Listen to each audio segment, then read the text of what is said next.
How do you utilize that practical knowledge and everything in your current business? It's a very good question. Because I'm glad you say that. Thank it's you. a very good question, because what's interesting for me is recently, so the business that I'm doing now is all about, we call it menopause myth busting, and it's all about, and it is, so it links back to my opinion about being an elder, not elderly. Less academia and more life knowledge and life experience, isn't it? Yeah, using all those things, from that point of view, and also really changing the attitude of how people regard women at menopause and beyond, and how women regard themselves at that time. Yes. And also looking at how organisations need to take care of those women, because, in ideal circumstances, the menopause is 4 years, perimenopause, start to finish, 4 years, and then you're out the other side.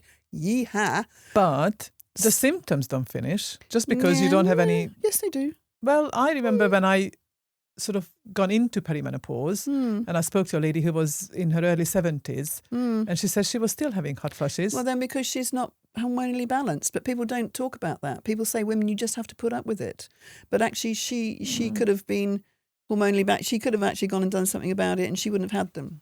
Yeah, so, that's kind of interesting because I've only just been like about a year and a half out of it. Great. In terms of the obvious. But yeah, I still have really vicious hot flushes. But trying to get any support from the GP is just non-existent. But they don't know. They don't have the tools in their toolbox. I think in the whole of their medical degree, they might have about a day on women's hormones. And the tools in their toolbox are the pill, HRT and antidepressants if you're feeling a bit miserable. I mean, interestingly, so they've got it. They're an F. It's like asking an F1 mechanic and giving them a hammer and a screwdriver and say, go and fix it. So it's not that they're not willing. Yeah. It's just that they don't really have the tools. I mean, never mind the GPs, but I think the system as well, because at some point, my GP surgery was like a group of 5 or 6 GP surgeries.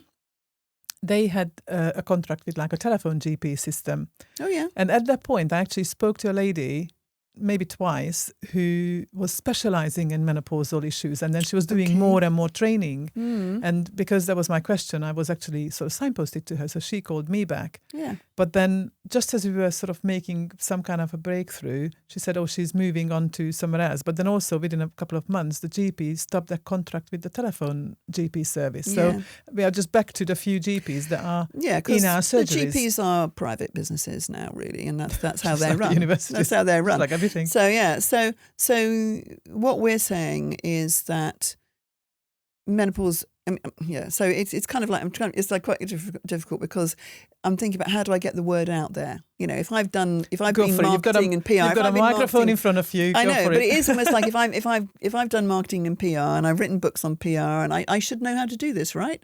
But it's almost that weird thing that trying to PR myself, I was about to say, do you see it as marketing yourself? And that is the hardest, isn't it? It is harder. And I think this is for women doing their business. And I think what's interesting is, because then when I looked at my work with women entrepreneurs, when you actually talk to women, when they set up their business, it's often about them.